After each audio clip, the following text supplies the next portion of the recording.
Ma'am இன்னைக்கு நம்ம பார்க்க போறது வந்து விருச்சிக ராசி. விருச்சிக ராசிக்கு இந்த சனி வக்ர பயிற்சி எப்படி மேம் இருக்கு? விருச்சிகத்துக்கு வந்து பார்த்தீங்கன்னா மேடம் ரொம்ப நாள் கழிச்சு நிறைய நல்லது சனியே கொடுக்க போறோம் அப்படின்னு சொல்லலாம். காரணம் என்ன அப்படின்னா சனி பஞ்சம சனியா இருக்கார்.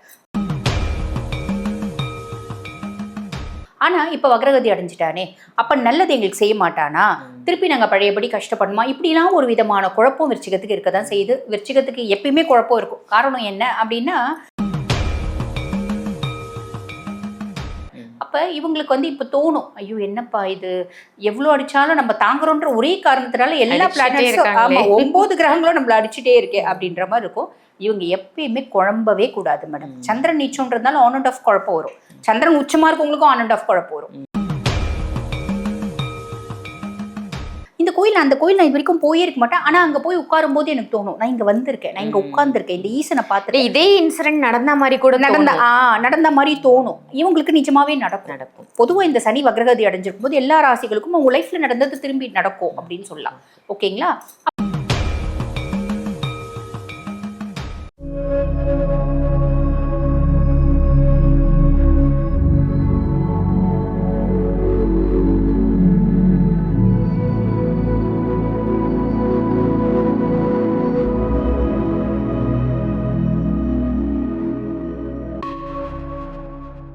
ஆன்மீக பரிகார நேயர்கள் அனைவருக்கும் அன்பான வணக்கங்கள். இன்னைக்கு நம்ம யாரை சந்திக்க வந்திருக்கோம் அப்படின்னு பாத்தீங்கன்னா அஸ்ட்ராலஜர் தீபா அருளாளன் மேடம் தான் சந்திக்க வந்திருக்கோம். வணக்கம் மேம். வணக்கம். எப்படி இருக்கீங்க? நல்லா இருக்கேன் மேம். நீங்க நல்லா இருக்கேன் மேம்.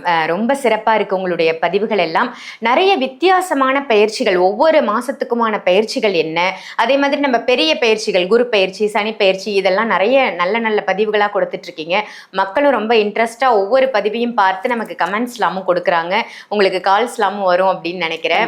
நிறைய பாராட்டுகள் நம்ம சேனலுக்கும் வந்துட்டு இருக்கு. உங்களுடைய பதிவுகள் எல்லாம் நல்லா இருக்கு, மேடம் கொடுக்கக்கூடிய பதிவுகள் எல்லாம் சூப்பரா இருக்கு, ரெகுலரா பண்ணுங்கன்னு நிறைய பேர் சொல்லிட்டு இருக்காங்க. ரொம்ப ரொம்ப சந்தோஷமா இருக்கு. அதுக்கு உங்களுக்கு முதல்ல வாழ்த்துக்களை தெரிவிச்சுக்கிறேன் மேம். இப்ப இன்னைக்கு நம்ம பார்க்க போறது வந்து சனி வக்ர பயிற்சி. ஜூலை மாதம் 27ஆம் தேதி வருது. அது வந்து எத்தனை மாதங்களுக்கு இருக்கு, எத்தனை நாட்களுக்கு அது கண்டினியூ ஆகுது, ஒவ்வொரு ராசிக்கும் வந்து என்னென்ன மாதிரி விஷயங்கள் அந்த சனி வக்ர பயிற்சியில மக்களுக்கு நடக்க போகுது மேம்? கண்டிப்பா மேடம். இப்ப நிறைய பேருக்கு என்ன தோணும் அப்படின்னா, இப்பதான் சனி பகவான் பயிற்சியானார், சனி பகவான் பயிற்சினால நம்மளுக்கு இந்த மாதிரி நல்ல விஷயங்கள்லாம் நடக்க போகுது அப்படின்னு சொல்லியிருக்காங்க. இப்ப சம்பந்தமே இல்லாம சனி வக்ர பயிற்சின்னு ஒண்ணு கொடுக்குறாங்களே அப்படின்ற ஒரு எண்ணம் வரும் மேடம். அப்ப சனி வக்ர பயிற்சி அப்படின்னா என்ன அப்படின்னு மக்களுக்கு புரிய வைக்கலாம். பொதுவாக வந்து பாத்தீங்கன்னா மேடம், சனி பயிற்சி அப்படின்றது சனி ஒரு ராசியில இருந்து இன்னொரு ராசிக்கு டிராவல் பண்ணி போறது அப்படின்னா அதுக்கு அவரு 2.5 வருஷம் காலகட்டம் எடுத்துப்பார். ஒரு ராசியில இருந்து இன்னொரு ராசிக்கு போறது. இப்ப சனி பகவான் மீனத்துல இருக்கார். மீனத்துல இருக்கவர் இப்ப வக்ரகதி அடைகிறாரு. அததான் வக்ர பயிற்சி அப்படிங்கிறாங்க. வக்ரகதினா மீனத்துல இருந்து அவர் கும்பத்துக்கு வர்றது இல்லை மேடம். ராசி மண்டலங்களை கடக்கிறது இல்ல, மீனத்திலேயே தான் இருப்பாரு. நட்சத்திர பாதத்தை கடப்பார், மீனத்திலேயே இருப்பாரு. ரொம்ப சிம்பிளா சொல்லணும் அப்படின்னா ரொம்ப ஸ்லோவா மூவ் ஆவாரு அப்படின்னு சொல்லலாம். நல்ல ஸ்பீடா ஓடிட்டு இருந்த சனி பகவான் ஸ்லோ மோஷன்ல போறாரு அப்படின்னு வச்சுக்கலாம். ஆல்ரெடி அவர் மந்தம் தான் இருந்தாலும் அந்த மாதிரி நம்ம மைண்ட்ல வந்து செட் பண்ணிக்கலாம். சோ இந்த சனி பகவான் வக்ரகதி அடையக்கூடிய காலகட்டத்துல என்ன அப்படின்னா இட்ஸ் ரெவ்யூ பீரியட் அப்படிம்பாங்க மேடம். வாழ்க்கையில இது ஏற்கனவே நடந்துருச்சையா நம்மளுக்கு திரும்பவுமா அப்படின்ற மாதிரி விஷயங்கள் வரும். நல்லதுலயும் நம்ம அப்படி யோசிக்கலாம். சில மன கஷ்டங்கள், மனசஞ்சலங்கள், உறவுகள் கிட்ட ஏமாந்தது, உறவுகள் கிட்ட சந்தோஷப்பட்டது, குழந்தைங்களால மதிக்கத்தக்க ஒரு பேர் வாங்குது, குழந்தைங்களால கஷ்டப்பட்டது எல்லாமே திரும்பி வராம இருக்கும் லைஃப்ல. It's a review period. நம்மளுக்கு ஒரு கர்மிக் லெசன்ஸ் அப்படின்றது வரும். உறவுகள் எல்லாம் டெஸ்ட் மோட்ல போறாம இருக்கும். நம்மளுக்கு இவ்வளவு வந்து பாருங்க சூப்பரா உறவுகள்லாம் வந்து சேர்ந்தாங்க, திருப்பி உறவுகள் நம்மளை விட்டு பிரியிறாங்களே, இந்த மாதிரி நிறைய விஷயங்கள் வரும் மேடம். ரொம்ப சிம்பிளா சொல்லணும் அப்படின்னா இந்த சனி பகவான் வக்ரகதி அடைஞ்சிருந்தாலும் அவரால் நிறைய நல்ல பலன்கள் அப்படின்றது ஆல்மோஸ்ட் எல்லா ராசிக்கும் இருக்கதான் செய்து. எந்தெந்த ராசிக்கு என்னென்ன பலன்கள் நம்ம பார்க்கலாம். அதுக்கு முன்னாடி இது எவ்வளவு காலகட்டம் அப்படின்னு நீங்க கேட்டீங்க. ஜூலை 27 இருந்து டிசம்பர் 11 வரைக்கும் சனி பகவான் வக்ரகதி அடைஞ்சிருக்காரு மேடம். ஆனா பலன்களை நம்ம 2ஆ தான் சொல்லணும். காரணம் என்ன அப்படின்னா ஜூலை 27 டிசம்பர் 11 வரைக்கும் வக்ரகதி அடைஞ்சாலும் நவம்பர் 1 வரைக்கும் குருனோட பார்வை இருக்கும். 1/11 குருனோட பார்வை இருக்காது. ஆக வக்ரகதி அடைஞ்ச சனி பகவான் குருவின் பார்வையினால் கொடுக்கக்கூடிய பலன்கள். வக்ரகதி அடைஞ்ச சனி பகவான் குருனோட பார்வை இல்லாம குரு அதிசாரமா வந்து பாத்தீங்கன்னா சிம்மத்துக்கு போவார். சிம்மத்துக்கு போகும்போது கொடுக்கக்கூடிய பலன்கள் அப்படின்னு 2ஆ நம்ம சொல்லணும். அப்ப கிளைண்ட்ஸ் வந்து என்ன பண்ணணும் அப்படின்னா மக்கள் வந்து அந்த ஸ்கிப் பண்ணாம பாக்குறாங்க அப்படின்னா நம்ம சொல்லக்கூடியது தெளிவா புரியும் மேடம். நிச்சயமா. ஏன்னா இதுல 2 விதமான விஷயங்கள் மேம் வந்து சொல்ல போறாங்க. ஸோ ஒவ்வொரு ராசி நேயர்களும் உங்களுக்கான பதிவை வீடியோ ஃபுல்லா பாருங்க, ஸ்கிப் பண்ணாம பாருங்க. அப்பதான் 2 விஷயமும் உங்களுக்கு தெளிவா புரியும். இப்ப நம்ம ஒவ்வொரு ராசியா பார்த்துடலாம் மேம். கண்டிப்பா மேம் இன்னைக்கு நம்ம பார்க்க போறது வந்து விருச்சிக ராசி. விருச்சிக ராசிக்கு இந்த சனி வக்ர பயிற்சி எப்படி மேம் இருக்கு? விருச்சிகத்துக்கு வந்து பாத்தீங்கன்னா மேடம் ரொம்ப நாள் கழிச்சு நிறைய நல்லது சனியே கொடுக்க போறோம் அப்படின்னு சொல்லலாம். காரணம் என்ன அப்படின்னா சனி பஞ்சம சனியா இருக்கார். பஞ்சம சனி விருச்சிக ராசி அன்பர்களுடைய பஞ்சங்களை எல்லாம் போக்கக்கூடிய பொசிஷன்ல இருக்காரு. அது உண்மைதான், அதுல எந்த மாற்று கருத்தும் கிடையாது. ஆனா இப்ப வக்ரகதி அடைஞ்சிட்டானே, அப்ப நல்லது எங்களுக்கு செய்ய மாட்டானா, திருப்பி நாங்க பழையபடி கஷ்டப்படுமா, இப்படிலாம் ஒரு விதமான குழப்பம் விருச்சிகத்துக்கு இருக்கதான் செய்யுது. விருச்சிகத்துக்கு எப்பயுமே குழப்பம் இருக்கும். காரணம் என்ன அப்படின்னா நிறைய ஏமாற்றங்களை சந்திக்கிறவங்க, நிறைய கஷ்டங்களை அனுபவிச்சிருப்பாங்க. ஆனால் அந்த ஏமாற்றம் கஷ்டம் அத்தனையும் விருச்சிகத்துக்கு நல்லது. என்னோட பதிவை தொடர்ந்து பார்க்குறவங்களுக்கு நான் சொல்லிகிட்டே இருப்பேன், நீ கஷ்டப்படுறியா, நீ சந்தோஷமா இரு, நீ பின்னாடி பெரிய லெவலில் சந்தோஷமா இருக்க போறேன்னு அர்த்தம் அப்படின்னு. அது வந்து பெரிய அளவில் உண்மையும் கூட மேடம். அப்போ இவங்களுக்கு வந்து இப்போ தோணும், ஐயோ என்னப்பா இது, எவ்வளோ அடித்தாலும் நம்ம தாங்குறோன்ற ஒரே காரணத்தினால எல்லா பிளானட்ஸும், ஆமாம் 9 கிரகங்களும் நம்மளை அடிச்சுட்டே இருக்கே அப்படின்ற மாதிரி இருக்கும். இவங்க எப்பயுமே குழம்பவே கூடாது மேடம். சந்திரன் நீச்சம்ன்றதுனால ஆன் அண்ட் ஆஃப் குழப்பம் வரும், சந்திரன் உச்சமா இருக்கவங்களுக்கும் ஆன் அண்ட் ஆஃப் குழப்பம் வரும், புரியுதுங்களா?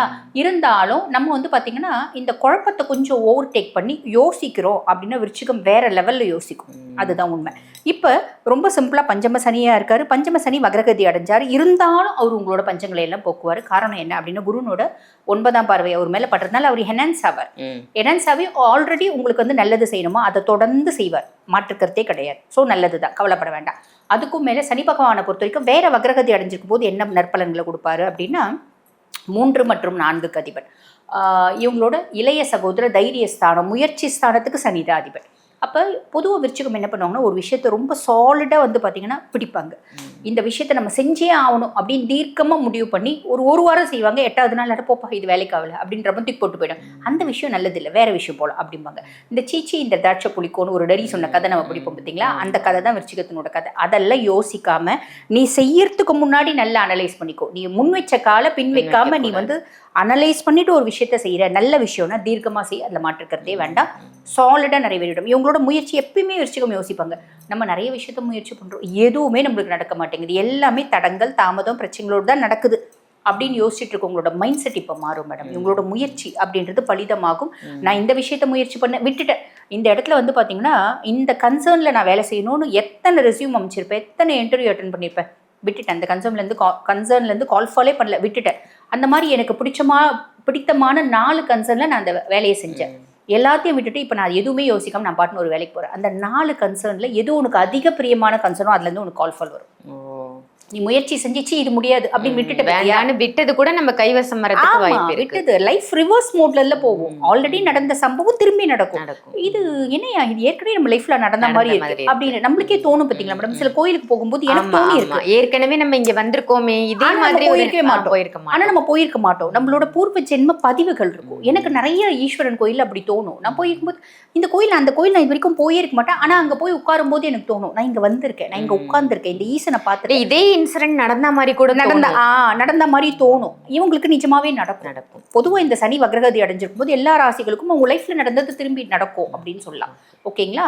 அப்ப இவங்களுக்கு வந்து பாத்தீங்கன்னா இந்த முயற்சி பண்ணி விட்டுட்டோம், அந்த முயற்சி பண்ணி விட்டுட்டோம், எல்லா முயற்சி விட்டுட்டோம், அந்த விட்ட முயற்சி திரும்பி வந்து சாதகமா வரும். அப்போ தோல்வியை கண்ட நீங்க அதே முயற்சியில இப்ப சக்சஸ பாப்பீங்க அப்படின்னு அர்த்தம். தம்பி தங்கச்சி நம்ம வந்து பாசமா இருந்து சீ போடா எனக்கு தம்பியும் வேணாம் தங்கச்சியும் வேணான்னு விட்டுட்டேன், இப்ப அதுங்க வந்து உங்ககிட்ட பாசமா இருக்கும். புரியுதுங்களா? குட்டி குட்டி டூர்லாம் போகணும்னு பிளான் பண்ணேன், நான் வந்து கோவாக்கு போகணும்னு ரொம்ப நாளாக பிளான் பண்ண விட்டுட்டேன், இப்போ நீ கோவா போவேன். அந்த மாதிரி சின்ன சின்ன விஷயங்கள் நீ விட்டது நீ இப்போ நீ செய்வே அப்படின்னு சொல்லலாம். என்னோட அறிவு சார்ந்து, என்னுடைய ஆக்கப்பூர்வமான சிந்தனை சார்ந்து நான் இதை படிக்கலாம், இந்த கிளாஸ் வந்து ஜாயின் பண்ண படிக்கலாம்னு நினச்சேன், போனால் விட்டுட்டேன். இந்த கிளாஸ் இந்த முறை நீ அந்த கிளாஸ் போய் ஜாயின் பண்ணுவ, படிச்சுடுவேன். இந்த மாதிரி நிறைய விஷயங்கள் நம்மளுக்கு சாதகமாக வரும்னு சொல்லலாம். அதே மாதிரி 4ஆம் பாவத்துக்கு அதிபன். வீடு கட்டணும்னு ஏகப்பட்ட இடத்துல அட்வான்ஸ் கொடுத்தேன், அவன் வந்து தூக்கின்னு ஓடிட்டான். வச்சுக்கமாச்சே நானு என்னை ஏமாத்துவானுங்களே. இப்ப எந்த ராசியா இருந்தாலும் ஏமாத்துறாங்க, அது வேற அந்த மாதிரி ஆயிப்போச்சு. இப்ப யார் பார்த்தாலும் யாருனாலும் ஏமாத்தி சம்பாதிக்கிறது தான் விருப்பப்படுறாங்க, நியாயமா சம்பாதிக்கிறதுக்கு விருப்பப்படுறது இல்லை. அதையும் மீறி இவங்களை கொஞ்சம் அதிகமாவே ஏமாத்தி சம்பாதிக்கணும்னு மத்தவங்க தோடுவாங்க, என் முகராசியே அப்படி அப்படின்ற கதை. அப்ப அந்த மாதிரி 4 பேர் ஏமாத்தும் போது 5வது முறை நான் யோசிப்பேன், எந்தெந்த விதத்துல எவன் ஏமாத்துவோ எனக்கு தெரிஞ்சிடும், நான் ரொம்ப கேடி ஆயிடும். அது நல்லது இல்லைங்களா? அந்த மாதிரி நிறைய இடத்துல நான் வீடு கட்டுறதுக்கு அட்வான்ஸ் கொடுத்தேன், பூமி பூஜை போட்டேன், காசு பாதி வாங்கி ஓட்டிட்டான், பாதியில் விட்டுட்டு ஓடிட்டான், கட்ட முடியல அப்படின்றவங்களுக்கு நிறைய பேருக்கு வீடு கட்டிடுவாங்க. விருச்சிகம் டீஃபால்ட்டாக வீடு கட்டுறது, கார் வாங்குறது. எனக்கு காருனா நான் ஸ்லேவியை தான்ப்பா வாங்கணும்னு ஆசைப்பட்டேன், காருனா நான் பென்ஸ் தான்ப்பா வாங்கணும்னு ஆசைப்பட்டேன். அந்த மாதிரி பெரிய பெரிய கனவுகள் கூட நிறைவேறும் அப்படின்னு சொல்லலாம். ஓகேங்களா?